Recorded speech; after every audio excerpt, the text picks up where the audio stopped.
नमस्कार, मैं हूं अनुपम कुमार और आप देख रहे हैं मिरर मीडिया का खास कार्यक्रम मिरर बुलेटिन। बात करेंगे हम तमाम बड़ी खबरों की ओर, लेकिन रुक करते हैं आज की सुर्खियों पर। आसनसोल उत्तर में शांतिपूर्ण चल रहा है मतदान। मलय घटक ने बाहरी हस्तक्षेप का उठाया मुद्दा।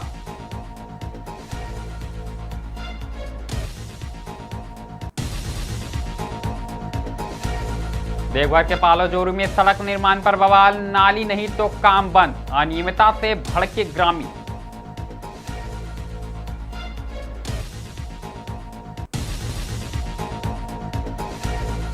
आसनसोल में सियासी वार।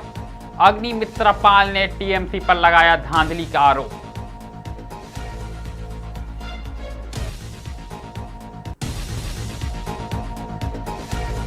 दो राज्यों में लोकतंत्र का महापर्व। बंगाल के पहले चरण में 152 सीटों पर वोटिंग। तमिलनाडु की सभी 234 सीटों पर मतदान जारी।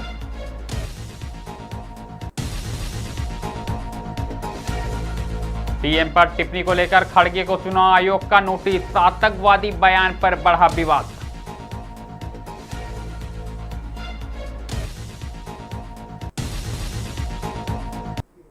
अब खबरें विस्तार से। सबसे पहले बात हम पश्चिम बंगाल की करेंगे, जहां आसनसोल उत्तर विधानसभा क्षेत्र में मतदान शांतिपूर्ण माहौल में जारी है, जहां मतदाताओं में खासा उत्साह देखने को मिल रहा है। वहीं तृणमूल कांग्रेस के उम्मीदवार मलय घटक ने बूथ संख्या 76,281 पर वोट डालने के बाद कहा कि सुबह से ही कई बूथों पर लंबी कतारें देखी जा रही, जो लोकतंत्र के प्रति लोगों की जागरूकता को दर्शाती है। हालांकि उन्होंने गंभीर आरोप लगाते हुए दावा किया कि मतदान से पहले बाहरी लोगों को ट्रेन और बसों के जरिए क्षेत्र में लाया गया है। उन्होंने कहा कि इस संबंध में उनकी टीम ने सबूत जुटाकर चुनाव आयोग से शिकायत की है।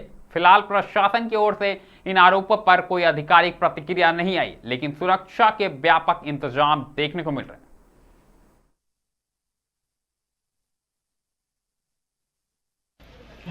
फडणवीस के बूथ में हमेशा वोट देते हैं। वोट अभी देने आए थे, वोट दिया।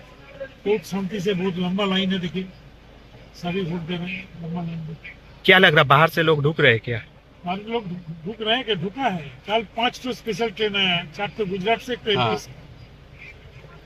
बिहार का बस है, बिहार से। ये सब बस का फोटो देखिए, हम लोग को मिला। हम लोग जगह जगह पर कंप्लेंट, इसके लिए कंप्लेंट करेगा क्या चुनाव आयोग से? अगली खबर देवघर से आई है, जहां पालोजोरी ब्लॉक क्षेत्र में निर्माणाधीन सड़क को लेकर ग्रामीणों का आक्रोश बुधवार देर रात खुलकर सामने आ गया। जी हां, जल निकासी की समुचित व्यवस्था किए बिना सड़क निर्माण किए जाने के विरोध में ग्रामीणों ने काम ठप करवा दिया। लोगों का कहना है कि यदि नाली का निर्माण नहीं हुआ तो बरसात के दौरान पानी सीधे घरों में घुस जाएगा, जिससे भारी परेशानी उत्पन्न होगी। ग्रामीणों ने संवेदक पर गंभीर आरोप लगाते हुए कहा कि कार्य में मनमानी और भारी लापरवाही बरती जा रही है। सड़क की चौड़ाई कहीं 40 फीट तो कहीं मात्र 10 फीट रखी जा रही, जिससे निर्माण कार्य की गुणवत्ता पर बड़े सवाल उठ रहे हैं। इसके अलावा काम की गति भी बेहद धीमी बताई जा रही है। सभी बड़ी समस्या पेयजल की है। आपको बता दें कि ग्रामीणों के अनुसार सड़क निर्माण के दौरान पाइपलाइन में क्षतिग्रस्त कर दिया गया, जिससे भीषण गर्मी में इलाके में पानी की किल्लत हो गई। लोगों का साफ तौर पर कहना है कि यदि जल पाइपलाइन दुरुस्त नहीं हो गई तो सिकटिया पाइपलाइन योजना पर गंभीर प्रभाव पड़ेगा। फिलहाल ग्रामीणों ने साफ कर दिया है कि जब तक नाली निर्माण पर ठोस निर्णय नहीं लिया जाएगा, तब तक सड़क निर्माण कार्य दोबारा शुरू नहीं होने दिया जाएगा।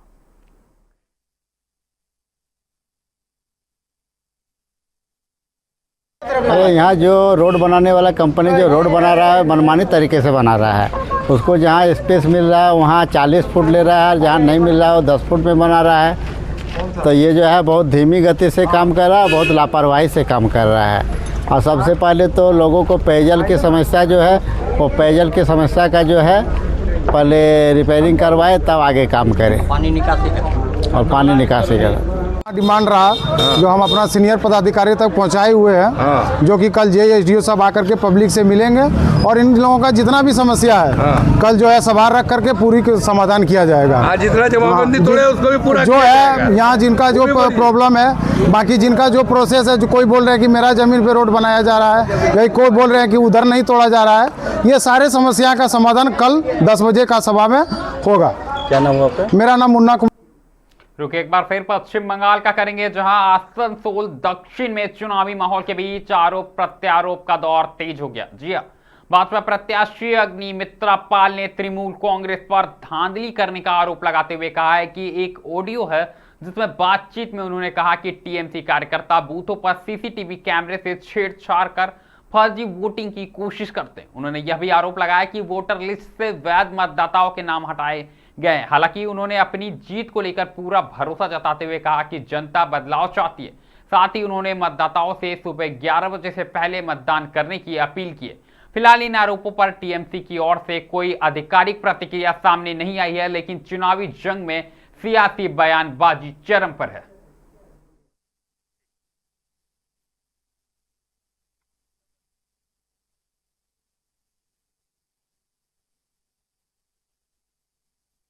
कि शांतिपूर्ण होगा, क्योंकि इस तरह से सिर्फ सेंट्रल फोर्स नहीं, बाकी पूरा जो व्यवस्था किया गया है इमैकुलेट। आज कैमरा एआई से जो कैमरा चालना करेगा, 4 जन का अधिक कोई अगर बूथ में घुसेगा ब्लिंक करना शुरू कर देगा। तो इस तरह से बहुत सारा चीज़ किया गया है। तो इसमें तो टीएमसी का रिगिंग करना, बूथ जैमिंग करना थोड़ा मुश्किल होगा। लेकिन अब सुन रहे थे टीएमसी का कैमरा का जो प्लग पॉइंट है, वो प्लग पॉइंट में वो लोग कागज़ घुसा देते हैं और थोड़ा सा प्लग पॉइंट इधर उधर वो लोग जब घुसते हैं ना, सो पैर करके ऐसे थोड़ा सा मार देते हैं, प्लग पॉइंट ये हो जाता है, कैमरा ऑफ हो जाता है। जब तक कैमरा सूचना चला गया कि कैमरा ऑफ हो गया है, नया कैमरा सेट मैन आएगा, तब तक बहुत टाइम हो जाता है। इस बार ये भी उन लोग का प्लानिंग है, आपको पहले ही बोल देते हैं, लोड शेडिंग। अगली खबर भी मतदान से जुड़ी है। आपको बता दें कि देश भर में लोकतंत्र का सबसे बड़ा उत्सव तेज हो चुका है। आपको बता दें कि 2 प्रमुख राज्यों में चरम पर वोटिंग प्रक्रिया जारी है। विधानसभा चुनाव 2026 के तहत पश्चिम बंगाल के प्रथम चरण और तमिलनाडु के सभी 234 सीटों पर आज सुबह से ही मतदान जारी है। पश्चिम बंगाल में पहले चरण के तहत 152 सीटों पर सुबह 7 बजे से वोट डाले जा रहे, जहां सुरक्षा के व्यापक इंतजाम देखे जा रहे। बंगाल में संवेदनशील क्षेत्रों में केंद्रीय बलों की तैनाती के साथ कड़ी निगरानी रखी जा रही है। हर बूथ पर सुरक्षा कर्मियों की मौजूदगी सुनिश्चित की गई है ताकि मतदान शांतिपूर्ण और निष्पक्ष तरीके से संपन्न हो सके। प्रशासन की ओर से मतदाताओं से अधिक संख्या में मतदान करने की अपील की गई है। वहीं तमिलनाडु की बात करें तो तमिलनाडु में भी सभी 234 विधानसभा सीटों पर एक ही चरण में मतदान हो रहा है। राज्य के मतदान को लेकर कहीं ना कहीं मतदाताओं में खासा उत्साह देखने को मिल रहा है और सुबह से ही कई मतदान केंद्रों पर लंबी कतारें नजर आ रही है। चुनाव आयोग ने यहां भी सुरक्षा और पारदर्शिता के पुख्ता इंतजाम किए हैं। दोनों राज्यों में कई दिग्गज नेताओं की प्रतिष्ठा दांव पर लगी है, जिसके चलते यह चुनाव बेहद ही अहम माना जा रहा है। अब सभी की नजरें मतदान प्रतिशत और आने वाले नतीजों पर टिकी है, जो आने वाले दिनों में राज्य की राजनीतिक दिशा तय करेगी। कुल मिलाकर कहीं ना कहीं प्रशासनिक तैयारी शुरू हो चुकी है और मतदाता भी उत्साह के साथ मतदान डाल रहे हैं। अधिक जानकारी के साथ सीधे आसनसोल से हमारे सहयोगी रिक्की जुड़ चुके हैं। तो रिक्की, बताए क्या कुछ उत्साह देखने को मिल रहा है बंगाल चुनाव में? देखिए अनुपम, बता दें कि सुबह से ही आज 7 बजे से आज जो पहला चरण का चुनाव है पश्चिम बंगाल का, वो शुरुआत हुआ है और सुबह से ही देखा जा रहा है कि लंबी जो पोलिंग स्टेशन पे जो लंबा लाइन लगा हुआ है, विशेषकर महिलाओं का जो वोट है वो देखने योग्य है। और अगर हम बात करें कि आसनसोल में जो प्रमुख कैंडिडेट हैं उसमें से भारतीय जनता पार्टी की अग्निमित्रा पॉल हैं और दूसरी तरफ राज्य के मंत्री रह चुके आसनसोल उत्तर विधानसभा से मलय घटक हैं। ये इन दोनों ने अपने विधानसभा के जो उनके जो पोलिंग बूथ है वहां पे वोट दिया है। वोट देने के बाद दोनों की तरफ से आरोप प्रत्यारोप भी लगा है। अग्निमित्रा पॉल ने जो आसनसोल के जो LIC बिल्डिंग है वहां पे वोट दिया, उसके बाद उन्होंने विभिन्न तरह का आरोप लगाया, जिसमें उन्होंने कहा कि चुनाव आयुक्त ने जिस तरह का तैयारी किया है उससे यह तो साफ है कि चुनाव में उस तरह की हिंसा नहीं होगी। लेकिन उन्होंने आरोप लगाया कि लोड शेडिंग कराया जा सकता है। ये एक बड़ी आरोप उन्होंने लगाया है कि लोड शेडिंग करा के वोट को प्रभावित करने की कोशिश किया जा सकता है। साथ ही साथ उन्होंने यह भी कहा कि ये पहली बार ऐसा चुनाव है जब इलेक्शन कमीशन की इतनी बड़ी डिप्लॉयमेंट है और जिस तरह की हिंसात्मक पहले भी हम लोग देखे हैं कि हिंसात्मक चुनाव रहा है, बंगाल का इतिहास रहा है कि किसी भी चुनाव में हिंसा होता है, लेकिन इस बार उस तरह का नहीं होगा। लेकिन उल्टे जब हमने मौले घटक जो आसनसोल उत्तर विधानसभा से कैंडिडेट हैं उनसे हमने जब बात किया तो उनका कहना है कि भारतीय जनता पार्टी बाहर से लोगों को यहाँ पे लाई है और यहाँ पे फॉल्स वोटिंग कराना चाहती है। और इस तरह का संगीन, इस तरह का आरोप उन्होंने लगाया है भारतीय जनता पार्टी पे। और ये पूरा चुनाव अगर हम लोग बात कहें तो सुबह से अगर हम बात करें पश्चिम बर्धमान के जो 9 विधानसभा है, 9 विधानसभा में से अभी तक जो वोट शांतिपूर्ण तरीके से चल रहा है। विशेषकर अभी कुछ देर पहले अग्निमित्रा पाल जो निमचा इलाका में सभा का, वहां पे उनकी जो वहां के पुलिस कर्मी थी उनके साथ झड़प हुआ, क्योंकि पुलिस जो बोल रही थी कि जो उनके साथ एक झुंड घूम रहा है, ये चुनाव आयोग के है। और इस तरह से ही जी बिल्कुल रिक्की, कहीं ना कहीं जो चुनाव है वो अपने चरम पर है और लगातार मतदाता घरों से बाहर निकलकर मतदान डाल रहे हैं। ऐसे में साफ तौर पर चुनाव आयोग की जो तैयारियां है वो कितना देखने को मिल रहा है? देखिए, चुनाव आयोग की तैयारियां नजर पड़ रही है, क्योंकि इस बार जो प्रत्येक बूथ पर आप देखें तो केंद्रीय बल तैनात किया गया है। एक बूथ पर अगर बात करें तो सिर्फ 6 सिर्फ केंद्रीय बल हैं। उसके बाद जो स्टेट पुलिस की जो रोल हमेशा ही संदिग्ध रहती है, इसके कारण उनको पूरी पोलिंग प्रोसेस से पूरा बाहर रखा गया है। इवन कैंपस में उनके अलाउ नहीं है। और इसी कारण हम लोग देखे हैं कि अभी तक अगर बात करें तो बंगाल की इतिहास जो पश्चिम बर्धमान में हमने पिछले चुनाव की अगर बात करें 2021 की बात करें तो देखा जाता था कि इस समय तक बहुत सारे हिंसा की खबर आती है, लेकिन अभी तक वैसा कोई हिंसा का खबर नहीं आया है। और ये चुनाव आयोग की जो कड़ा सख्त जो कार्रवाई है उसी का ये नतीजा समझ में आ रहा है। अनुपम जब कि लेकिन चुनाव आयोग ने जो 2 पहिया वाहन है उस पर भी प्रतिबंध लागू कर दिया गया था। और साफ तौर पर अगर हम चुनाव की दिन की बात करें तो इसके लिए विशेष प्रावधान लागू किए गए थे कि एक बाइक पर 2 लोग बैठकर वोट देने आ सकते हैं। इसको लेकर क्या कुछ जानकारी आ रही, क्या कुछ व्यवस्था देखने को मिल रही है? देखिए, चुनाव आयोग ने के निर्देश था कि कोई भी 2 पहिया पे 2 जन एक साथ नहीं जा सकता है, क्योंकि जब भी हम लोग हिंसा देखते हैं तो बाइक का प्रयोग किया जाता है। और इस बाइक का प्रयोग को रोकने के लिए ही पिछले 2 दिन से हमने देखा था कि पूरा जो चुनाव जो आसनसोल के जो विभिन्न जो शहरी इलाका है वहां पे विशेष चेकिंग अभियान लगाया गया था पुलिस के तहत। और पुलिस अवेयर कर दे रही थी, पहले से जागरूक कर रही थी कि आप किसी भी इमरजेंसी काम ना रहे तो आप इस तरह का बाहर नहीं निकल सकते हैं। और उसका प्रभाव आज देखा गया है कि कोई भी जो पूरा रास्ता फाका है, सिर्फ जो मतदान करने वाले जो लोग हैं, जो वोटर्स हैं, वही सामने हैं। और विशेषकर जो वोटर्स को लाने के लिए देखा जा रहा है कि ई रिक्शा का यूज किया जा रहा है। ये तो अवश्य देखिए, आसनसोल में जो चित्र पकड़ जो देखा गया है उसमें हम बात करें तो पहले जो भी हम लोग हिंसा देखे थे उसमें देखा जाता था कि किसी भी डराने धमकाने या किसी भी जगह पे हमला करने के लिए बाइक का प्रयोग होता है, क्योंकि बाइक किसी भी गली में जाकर वहां पे बाहरी जो निकासी जो होता है व्यवस्था, उससे निकलने के लिए बेस्ट मीन्स ऑफ ट्रांसपोर्ट होता है। और बाइक इलेक्शन कमीशन ने विशेष रूप से रोक लगाई थी और उसका अभी तक हम देख पा रहे हैं कि इसकी कड़ा तरीके से पालन हो रहा है। और अभी तक अगर हम बात करें तो में शांतिपूर्ण से मतदान हो रहा है और अभी तक उस तरह की कोई अप्रिय घटना की सूचना नहीं है। अनुपम, साफ तौर पर कि जैसा कि आपने कहा कि बाइक पर प्रतिबंध लागू किया गया था, लेकिन मेरा सवाल ये था कि आज के दिन, वोट के दिन, ये साफ तौर पर चुनाव आयोग की ओर से कहा गया था कि जो वोट देने वाले मतदाता हैं उनके लिए आज विशेष छूट रहेगी, एक बाइक पर वो लोग 2 बैठकर आ सकते हैं। इसको लेकर क्या कुछ तस्वीरें आ रही है, क्या कुछ जानकारी है? अवश्य जो वोटर्स हैं, वोटर्स जो पोलिंग स्टेशन है, पोलिंग स्टेशन के बाहर देखा जा रहा है, क्योंकि देखिए एक ही परिवार के अगर 2 लोग हैं तो अवश्य बाइक का प्रयोग करेंगे। और वही देखा जा रहा है कि 2 लोग जो घर के एक ही सदस्य के अगर हैं तो वो लोग मतदान केंद्र पर बाइक से ही, क्योंकि देखिए बाइक सबके पास उपलब्ध है और बाइक को ही यूज, और कड़ी धूप है और इससे बचने के लिए लोग जल्दी पहुंचने के लिए मतदान केंद्र पर बाइक का प्रयोग कर रहे हैं। चुनाव आयोग का जो निर्देश था पालन हो रहा है, लेकिन उसमें भी आइडेंटिफाई किया जा रहा है कि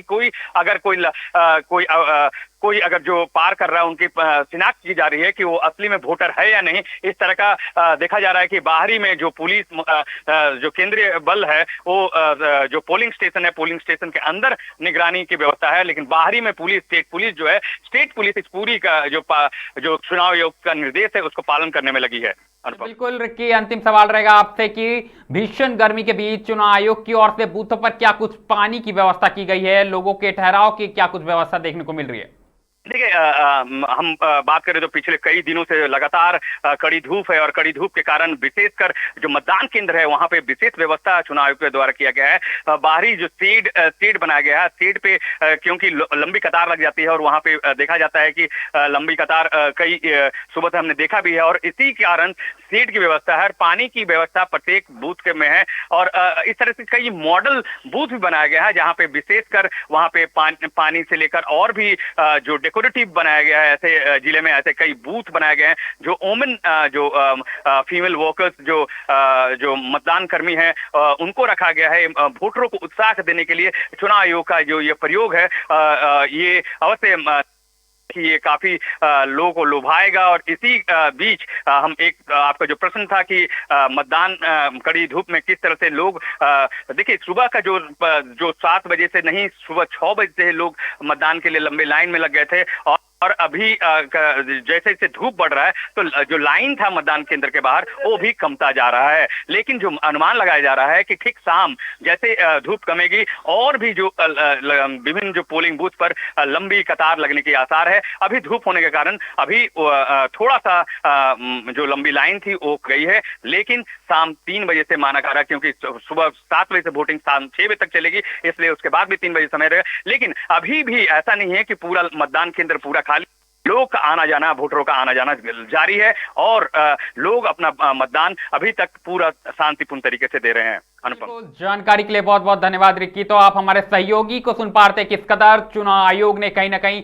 विशेष तौर पर तैयारियां कर ली है और उसका असर अब साफ तौर पर दिखाई दे रहा है। वहीं अगर हम बात करें तो आरोप और प्रत्यारोप के दौर भी जारी है। एक तरफ जहां टीएमसी लगातार बीजेपी पर हमलावर है, वहीं बीजेपी भी लगातार टीएमसी पर धांधली के आरोप लगा रही है। लेकिन इसी बीच अभी तक जो खबरें सामने आ रही है उसमें मतदाताओं का उत्साह साफ तौर पर देखने को मिल रहा है और जो मतदान की प्रक्रिया है वो शांतिपूर्ण तरीके से जारी है। ये तो बात रही चुनाव की, लेकिन इससे पहले हम बात करेंगे अब मल्लिकार्जुन खड़गे के उस बयान को लेकर जिसको लेकर अब सियासत तेज हो गई। जी हां, मल्लिकार्जुन खड़गे द्वारा प्रधानमंत्री नरेंद्र मोदी के खिलाफ दिए गए कथित आतंकवादी बयान को लेकर राजनीतिक माहौल गर्मा गया। आपको बता दें कि मामले में निर्वाचन आयोग ने सख्त रुख अपनाते हुए कांग्रेस अध्यक्ष को कारण बताओ नोटिस जारी किया। चुनाव आयोग ने अपने नोटिस में खड़गे से पूछताछ की और उनके बयान को आदर्श आचार संहिता का उल्लंघन क्यों न माने जाए इसको लेकर जवाब मांगा। आयोग ने इस पर जल्द से जल्द स्पष्टीकरण देने का निर्देश दिया। आयोग का कहना है कि चुनाव के दौरान इस तरह की आपत्तिजनक और व्यक्तिगत टिप्पणियां लोकतांत्रिक मूल्यों के खिलाफ है। इस मुद्दे पर सियासत भी तेज हो गई है। भाजपा की अगर हम बात करें तो भाजपा ने खड़गे के बयान की कड़ी निंदा करते हुए इसे प्रधानमंत्री पद की गरिमा के खिलाफ बताया। वहीं कांग्रेस की ओर से सफाई दी जा रही है कि बयान को तोड़ मरोड़ कर पेश किया जा रहा। चुनावी माहौल में इस विवाद ने राजनीतिक तापमान और बढ़ा दिया। अब सबकी नजरें खड़गे के जवाब और आयोग की अगली कार्रवाई पर टिकी हुई है। बात करेंगे एक बार फिर पश्चिम बंगाल की, जहां विधानसभा चुनाव के तहत मतदान की प्रक्रिया शांतिपूर्ण तरीके से जारी है।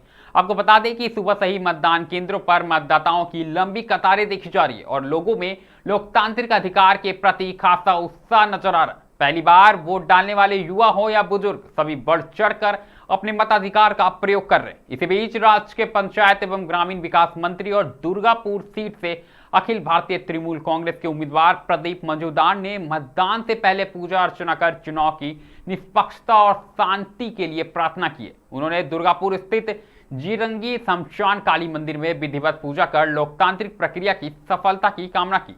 हालांकि इस दौरान उन्होंने मतदान सूची में कई लोगों के नाम नहीं होने को लेकर नाराजगी भी जताई। प्रदीप मजूमदार ने चुनाव आयोग पर सवाल उठाते हुए कहा कि बड़ी संख्या में वास्तविक मतदाताओं के नाम सूची से गायब है, जो चिंता का विषय है। उनके अनुसार इससे लोकतांत्रिक प्रक्रिया प्रभावित हो सकती है और लोगों के मतदान के अधिकार का हनन होता है। उन्होंने प्रशासन और चुनाव आयोग से इस मामले को गंभीरता से लेते हुए तत्काल समाधान निकालने की मांग भी की है। साथ ही उन्होंने कहा कि हर पात्र मतदाता को वोट देने का अधिकार मिलना चाहिए ताकि चुनाव पूरी तरह स्वतंत्र, निष्पक्ष और पारदर्शी तरीके से संपन्न हो सके। সাধারণ মানুষ যাতে তারা সহজভাবে নিজেদের ভোট নিজেরা দিতে পারেন। এক তো যাদের অনেকের ভোটাধিকার এখনও সম্পূর্ণভাবে সুরক্ষিত হয়নি, এখনও বিচারাধীন রয়েছে, কিন্তু যারা ভোটার তালিকায় এসছেন তারা যাতে সুষ্ঠুভাবে নিজের ভোট নিজে তাড়াতাড়ি দিতে পারেন সেটা সুনিশ্চিত করতে হবে। এটাই নির্বাচন কমিশনের কাছে আশা করব।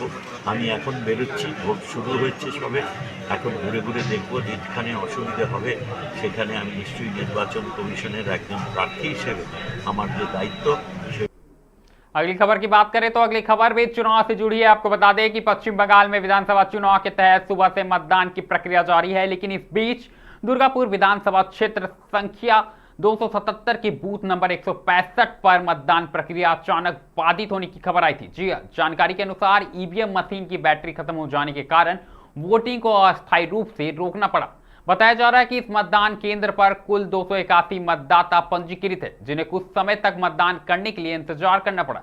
घटना की सूचना मिलते ही चुनाव कर्मियों और तकनीकी टीम को मौके पर बुलाया गया ताकि जल्द से जल्द मशीन को दुरुस्त कर मतदान प्रक्रिया को फिर से शुरू किया जा सके। स्थानीय प्रशासन ने भरोसा दिलाया है कि समस्या का त्वरित समाधान किया जा रहा है और मतदान को सुचारू रूप से पुनः शुरू कराने का प्रयास जारी है। इसी बीच कहीं ना कहीं मतदाताओं में थोड़ी नाराजगी देखने को मिली थी, लेकिन बाद में इस मशीन को ठीक कर दिया गया और फिर से मतदान की जो प्रक्रिया है बहाल कर दी गई। না না কি সমস্যা হয়েছে আপনার? ব্যাটারি নেই ইভিএম এ? কি ব্যাটারি নেই? ব্যাটারি নেই ও জানিয়েছেন, ওপরে জানিয়েছেন? भीषण गर्मी के बीच देवघर वासियों के लिए राहत और रोमांच की बड़ी खबर सामने आई है। आपको बता दें कि बाबा नगरी में अब गर्मी से बचने के लिए नया ठिकाना तैयार हो चुका।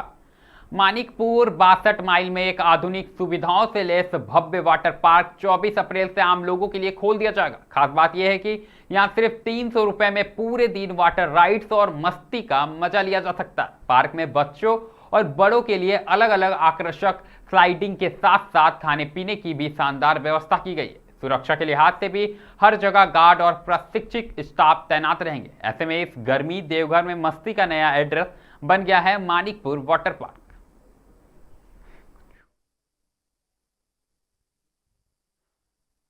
हुआ है, क्या खासियत है, क्या के लिए? देखिए, ये हमारा एक्वासा वाटर पार्क है। जो सबसे बड़ी बात है कि जसीडीह से मात्र 3 किलोमीटर की दूरी पे है। आप अगर रेलवे स्टेशन पे अगर उतरते हैं तो वहाँ से 10 रुपये किराया में आप वाटर पार्क आराम से आ सकते हैं। कोई भी टोटो करिएगा तो 50 रुपये में आप आ सकते हैं, फिर 50 रुपये में जा सकते हैं। पब्लिक के लिए ट्रांसपोर्टिंग का बहुत अच्छा कॉम्बिनेशन है। और हमारा जो ये वाटर पार्क है, खासकर देखिए एक प्राकृतिक सौंदर्य के बीच में है। हमारे बगल में काफ़ी जंगल है जो कि उसका खूबसूरती बहुत अच्छा दिखने में लगता है। और यहाँ पे जो है हमारा इस चीज़ को हम लोग खास ध्यान में रखे हैं कि जो छोटे छोटे बच्चे हैं उसका बिल्कुल अलग एक्टिविटीज़ रखे हुए हैं, जो सिर्फ छोटे छोटे बच्चे को जो कि 2 साल, 2.5 साल, 3 साल, 4 साल, 5 साल तक की उसका एक अलग प्लेटफॉर्म बनाए हम लोग। उसके बाद एक उससे ऊपर जो किशोर टाइप के जो बच्चे हैं जो कि 14 साल 15 साल तक आते हैं उसके लिए एक अलग एक्टिविटीज़ है। उसमें भी काफ़ी स्लाइडें लगी हुई है और तरह तरह का एंटरटेनमेंट है।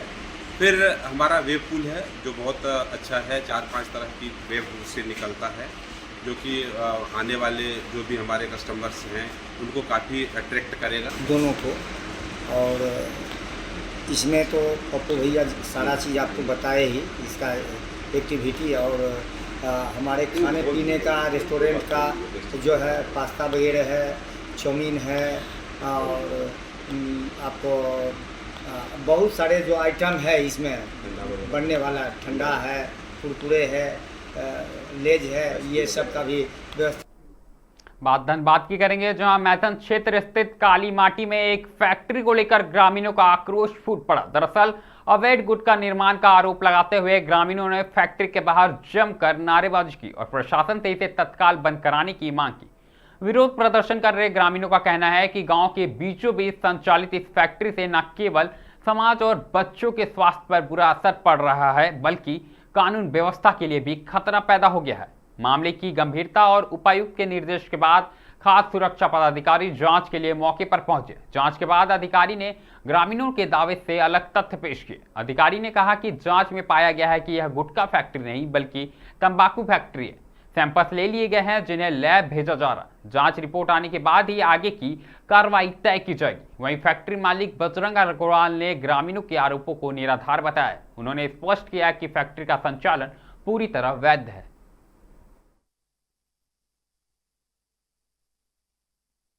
किस लिए आया मेरे को कुछ समझ में नहीं आया।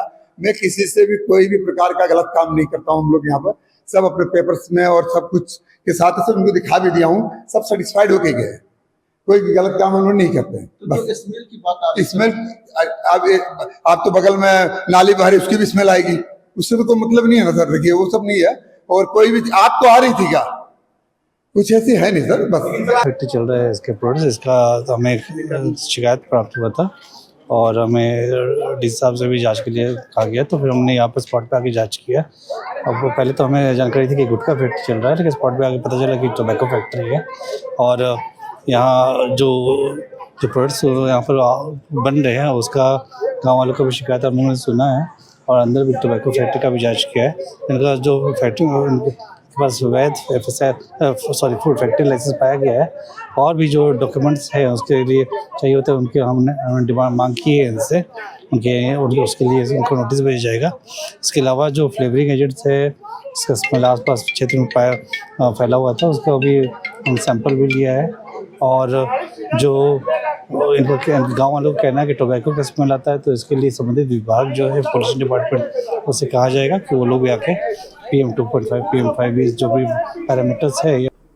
रुके एक बार फिर देवघर क्या करेंगे, जहां आगामी रविवार को आयोजित होने वाली जेट परीक्षा को लेकर जिला प्रशासन पूरी तरह अलर्ट मोड पर है। दरअसल JPSC द्वारा संचालित इस परीक्षा को निष्पक्ष, पारदर्शी और कदाचार मुक्त संपन्न कराने के लिए देवघर प्रशासन ने अपनी कमर कस ली है। परीक्षा की तैयारियों को लेकर देवघर उपायुक्त सत्य प्रकाश सिंह ने सूचना भवन सभागार में एक महत्वपूर्ण बैठक की। इस बैठक में जिला प्रशासन के तमाम संबंधित अधिकारी और परीक्षा केंद्र के प्रभारी शामिल हुए। उपायुक्त ने परीक्षा के सफल संचालन के लिए अब तक की गई सभी व्यवस्थाओं की समीक्षा की और अधिकारियों को आवश्यक दिशा निर्देश दिए। बैठक के दौरान उपायुक्त ने स्पष्ट लहजे में कहा कि परीक्षा की गरिमा बनाए रखना प्रशासन की सर्वोच्च प्राथमिकता है। उन्होंने अधिकारियों को साफ कहा कि सभी परीक्षा केंद्रों पर सुरक्षा के पुख्ता इंतजाम रहेंगे ताकि किसी भी प्रकार की अनुचित गतिविधि को रोका जा सके। आप भी सुने उपायुक्त ने क्या कुछ कहा।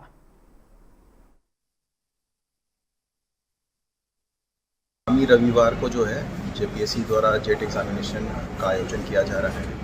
हमारे यहाँ जितने भी सेंटर्स हैं उनके सेंटर सुपरिटेंडेंट्स, फ्लाइंग और स्टैटिक जो मजिस्ट्रेट्स हैं उनके साथ एक ब्रीफिंग सेशन आयोजन किया गया था। सभी प्रतिनियुक्त जो पदाधिकारी हैं उनको JPSC की एग्जामिनेशन के गाइडलाइंस और प्रोटोकॉल्स के हिसाब से सभी लोगों को इंफॉर्मेशन दी गई है और सख्त हिदायत दिया गया है कि किसी प्रकार की कोई वेरिएंस जो है या डेविएशन जो है वो बर्दाश्त नहीं किए जाएंगे। और झारखंड राज्य की जो स्पेशल एक्ट है एग्जामिनेशन से संबंधित वो लागू है इसमें। तो मैं पूरा जो है आश्वस्त हूँ कि हम लोग की जो एग्जामिनेशन है वो कदाचार मुक्त। मिरर बुलेटिन में अभी के लिए फिलहाल इतना ही। ऐसी तमाम बड़ी खबरों से लगातार हम आपको अवगत कराते रहेंगे। कहीं मत जाइएगा, बने रहें मिरर मीडिया के साथ।